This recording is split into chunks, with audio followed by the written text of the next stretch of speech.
الحمد لله وحده والصلاة والسلام على من لا نبي بعده أما بعد. أعوذ بالله من الشيطان الرجيم. بسم الله الرحمن الرحيم.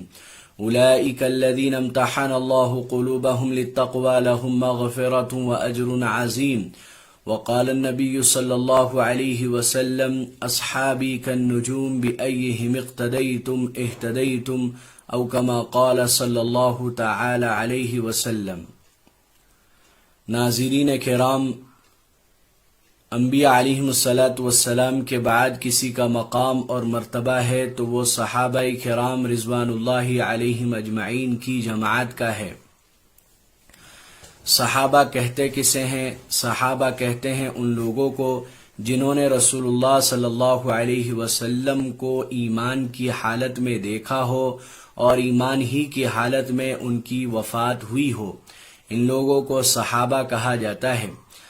مسلمانوں کا صحابہ کے بارے میں متفقہ عقیدہ ہے الصحابۃ کلہم عدول، کے سارے صحابہ عادل ہیں، برحق ہیں. صحابہ کی شان میں ذرہ برابر بھی جرح و تنقید کی کوئی گنجائش نہیں ہے، اس لیے کہ اللہ تعالی نے قرآن کریم کے اندر فرمایا اولئک الذین امتحن اللہ قلوبہم للتقوی لہم مغفرۃ واجر عظیم، کہ اللہ نے صحابہ کا امتحان لیا، اور ظاہری امتحان نہیں بلکہ دلوں کا امتحان لیا، اور صحابہ امتحان میں کامیاب ہوئے تو اللہ تعالی نے ان کو خوشخبری دی کہ اللہ کی جانب سے ان کے لیے مغفرت کا اعلان ہے اور اجر عظیم ہے. اللہ تعالیٰ نے قرآن میں دوسری جگہ فرمایا رضی اللہ عنہم ورضوا عنہ، کہ اللہ صحابہ سے راضی ہو گیا اور صحابہ اللہ سے راضی ہو گئے. اللہ تعالیٰ نے جگہ جگہ فرمایا ہے اولئک هم الفائزون اولئک هم الراشدون اولئک هم المفلحون، کہ یہی لوگ کامیاب ہے، یہی لوگ ہدایت یافتہ ہے، یہی لوگ نیکوکار ہے. تو یہ براہ راست صحابہ کرام اس کے اولین مستاق ہے. اللہ کے نبی محمد صلی اللہ علیہ وسلم نے فرمایا اصحابی کالنجوم بأیہم اقتدیتم اہتدیتم، کہ میرے صحابہ ستاروں کے مانند ہے، جس کی بھی اقتدا کرو گے راستہ پا جاؤ گے. یہ حدیث اگرچہ ضعیف ہے لیکن معنی کے اعتبار سے قوی ہے، مضبوط ہے اور بالکل درست ہے. اور پھر حضور کریم صلی اللہ علیہ وسلم کا فرمان ہے، بخاری کی روایت ہے، اگر تم میں سے کوئی احد پہاڑ کے برابر بھی سونا خرچ کرے تو صحابہ کے ایک پاؤ کے برابر بھی نہیں ہو سکتا. اللہ کے نبی صلی اللہ علیہ وسلم نے صحابہ کو معیار قرار دیا، معیار حق بتلایا، کہ ایک موقع پر حضور نے فرمایا کہ میری امت کے 73 فرقے ہوں گے، ہر فرقہ ناری اور جہنمی ہوگا، صرف ایک فرقہ نجات پانے والا ہوگا. تو صحابہ نے پوچھا کہ وہ نجات پانے والا فرقہ کون ہوگا؟ تو اللہ کے نبی صلی اللہ علیہ وسلم نے فرمایا ما انا علیہ واصحابی، جو میرے اور میرے صحابہ کے نقش قدم پر چلے. تو حضور صلی اللہ علیہ وسلم نے صحابہ کو بھی معیار قرار دیا ہے. تو صحابہ کرام رضوان اللہ علیہم اجمعین برحق ہے، سارے کے سارے کامیاب ہے، جنتی ہے. ان کے خلاف زبان درازی کرنے کا حق کسی کو نہیں. حضور صلی اللہ علیہ وسلم نے ایک موقع پر فرمایا خیر القرون قرنی، کہ سب سے بہترین زمانہ میرا زمانہ ہے، جن میں صحابہ کرام رضوان اللہ علیہم اجمعین موجود تھے. حضور نے فرمایا لا تسبوا اصحابی، میرے صحابہ کو برا بھلا مت کہو. لا تسبوا اصحابی، میرے صحابہ کو برا بھلا مت کہو. تو صحابہ کرام سارے کے سارے عادل ہیں. ہاں یہ ہے کہ صحابہ کرام رضوان اللہ علیہم اجمعین کی اہمیت و فضیلت ایک دوسرے سے بڑی ہوئی ہے، ایک دوسرے پر فوقیت رکھتی ہے الگ الگ اعتبار سے. چنانچہ حضرت ابو بکر صدیق رضی اللہ عنہ صداقت میں نرالے، حضرت علی رضی اللہ عنہ شجاعت میں نرالے تھے، حضرت امیر معاویہ رضی اللہ عنہ بادشاہت میں نرالے تھے، حضرت عبداللہ بن مسعود رضی اللہ عنہ ان کی فقہ مضبوط تھی، استنباط کی صلاحیت اللہ تعالی نے ان کو دی تھی کہ یہ قرآن و حدیث سے مسائل نکال لیا کرتے تھے. چنانچہ حضور صلی اللہ علیہ وسلم نے فرمایا ما حدثکم ابن مسعود فصدقوہ، کہ جو مسئلہ تم سے عبداللہ ابن مسعود بیان کرے اس کو تسلیم کر لو، اس کو مان لو۔ تو ہر صحابی کی الگ شان تھی، لیکن سارے کے سارے صحابہ برحق ہیں۔ اسی طریقے سے اخص الخواص ٹاپ 10 صحابہ بھی تھے جن کا نام لے کر اللہ کے نبی صلی اللہ علیہ وسلم نے ایک ہی مجلس میں جنتی ہونے کی بشارت دی۔ ابو بکر فی الجنہ، عمر فی الجنہ، عثمان فی الجنہ، علی فی الجنہ، طلحہ فی الجنہ، زبیر فی الجنہ، عبد الرحمن بن عوف فی الجنہ، سعد بن ابی وقاص فی الجنہ، سعید بن زید فی الجنہ، ابو عبیدہ بن جراح فی الجنہ۔ یہ 10 صحابہ ہے جو ٹاپ 10 صحابہ کہلاتے ہیں۔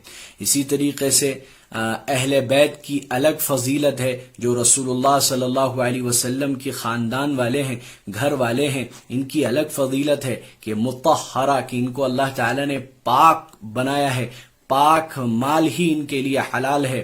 یہی وجہ ہے کہ صدقہ اور زکوٰۃ ان کے لیے کھانا درست نہیں ہے۔ جو پیور سید ہوتے ہیں، حضور صلی اللہ علیہ وسلم کی نسل سے ہوتے ہیں، ان کے لیے صدقہ اور زکوٰۃ کھانا درست نہیں ہے۔ اسی طریقے سے پھر صحابہ کرام رضوان اللہ علیہم اجمعین میں جو خلفاء راشدین ہوئے، جو خلفاء ہوئے، ان کی پھر الگ فضیلت ہے۔ حضور صلی اللہ علیہ وسلم نے فرمایا علیکم بسنتی و سنت الخلفاء الراشدین، کہ تمہارے اوپر لازم ہے کہ تم میری سنت کو مضبوطی سے پکڑو اور میرے خلفاء کی سنت کو مضبوطی سے پکڑو۔ تو خلفاء راشدین کی الگ فضیلت۔ حضور صلی اللہ علیہ وسلم نے ایک موقع پر فرمایا الخلافت بعدی 30 سنتاً، کہ میرے بعد خلافت 30 سال باقی رہے گی۔ ثم یکون ملکا و رحمہ، پھر اس کے بعد رحمت والی بادشاہت ہوگی۔ یہ ایک حدیث کا ٹکڑا ہے، ایک مضمون ہے۔ آپ اندازہ لگائیں کہ 30 سال میرے بعد خلافت رہے گی۔ چنانچہ آپ صلی اللہ علیہ وسلم کی وفات کے بعد حضرت ابو بکر صدیق رضی اللہ عنہ کی خلافت 2 سال رہی، پھر حضرت عمر رضی اللہ عنہ کی خلافت 10 سال رہی، کل 12 ہو گئے۔ پھر اس کے بعد حضرت عثمان رضی اللہ عنہ کی خلافت 12 سال رہی، 24 ہو گئے۔ پھر اس کے بعد حضرت علی رضی اللہ عنہ کی خلافت 5.5 سال ہوئی، تو 29.5 سال ہو گئے۔ پھر اس کے بعد حضرت حسن رضی اللہ عنہ کی خلافت 6 مہینہ رہی، تو یہ مکمل 30 سال ہو گئے۔ پھر اس کے بعد حضرت حسن رضی اللہ عنہ نے حضرت امیر معاویہ رضی اللہ عنہ کے ہاتھ پر بیعت کر لیا، تو لوگوں نے ان کو عار دلایا کہ یہ تو بڑی ذلت کی بات ہے، شرم کی بات ہے کہ آپ کے والد حضرت علی کے جن سے مقابلہ ہوا ہو، جن سے لڑائی ہوئی ہو، آپ نے انہی کے ہاتھ پر بیعت کر لی، یہ تو بڑی ذلت کی بات ہے۔ کیونکہ حضرت علی اور حضرت معاویہ کے درمیان اختلاف ہوا تھا اور جھگڑے ہوئے تھے، جو 2 لڑائی ہوئی تھی، 2 جنگیں ہوئی تھی، ایک جنگ صفین اور ایک جنگ جمل۔ لیکن یہ جو جنگیں ہوئی ان کے درمیان، یہ حقیقی اختلاف نہیں تھا، یہ اجتہادی اختلاف تھا۔ یہی وجہ ہے کہ حضرت ابو ہریرہ رضی اللہ عنہ کے بارے میں آتا ہے کہ یہ کھانا کھاتے تھے حضرت معاویہ کی دسترخوان پر اور نماز پڑھتے تھے حضرت علی کے پیچھے۔ تو ان سے کسی نے پوچھا آپ کے بارے میں، آپ کس کی طرف سے ہے، سمجھ میں نہیں آتا ہے، حضرت علی کی طرف سے ہے یا حضرت معاویہ کی طرف سے؟ تو انہوں نے بڑا خوبصورت جواب دیا تھا، مجھے ان کے اختلاف سے کوئی مطلب نہیں، مجھے کھانا اچھا لگتا ہے حضرت معاویہ کے دسترخوان کا، تو وہاں بیٹھ کر کھانا کھا لیتا ہوں، اور نماز اچھی لگتی ہے حضرت علی کے پیچھے، تو وہاں نماز پڑھ لیتا ہوں۔ تو ان کے درمیان اجتہادی اختلاف تھا، ان کے درمیان حقیقی اختلاف نہیں تھا۔ تو بہرحال لوگوں نے شرم دلائی، عار دلائی حضرت حسن کو کہ آپ کے والد کی جس سے لڑائی تھی آپ نے اسی کے ہاتھ میں بیعت کر لیا۔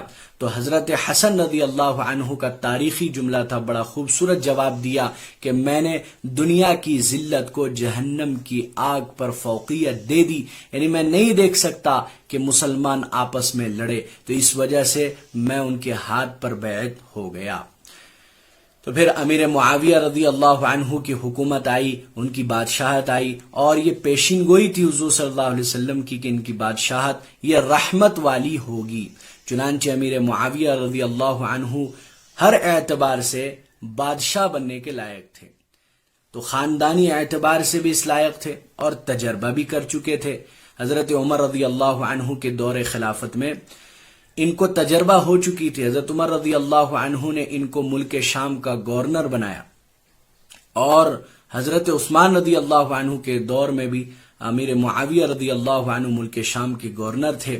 تو ان کو پہلے سے حکومت چلانے کا تجربہ بھی تھا اور خاندانی اعتبار سے بھی اس لائق تھے، لہذا اللہ تبارک و تعالی نے ان کو بادشاہ بنایا.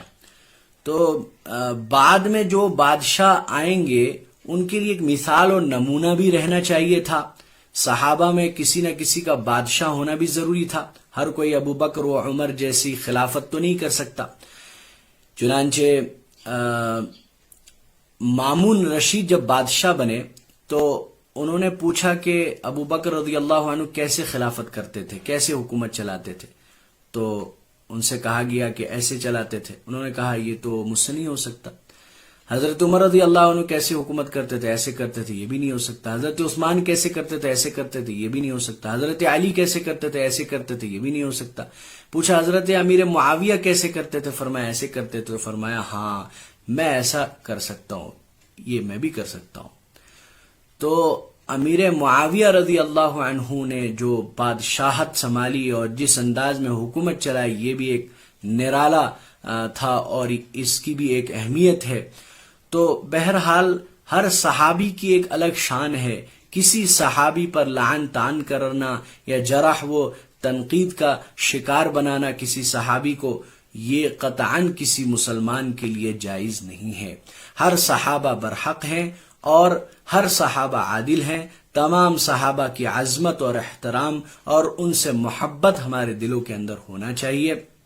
یقیناً صحابہ کرام کے راستے پر چلنا ہمارے لیے کامیابی کا ذریعہ ہے. بس اللہ تبارک و تعالی ہم سب کو صحابہ کرام کی محبت نصیب فرمائے اور صحابہ کرام کے نقش قدم پر چلنے کی توفیق نصیب فرمائے.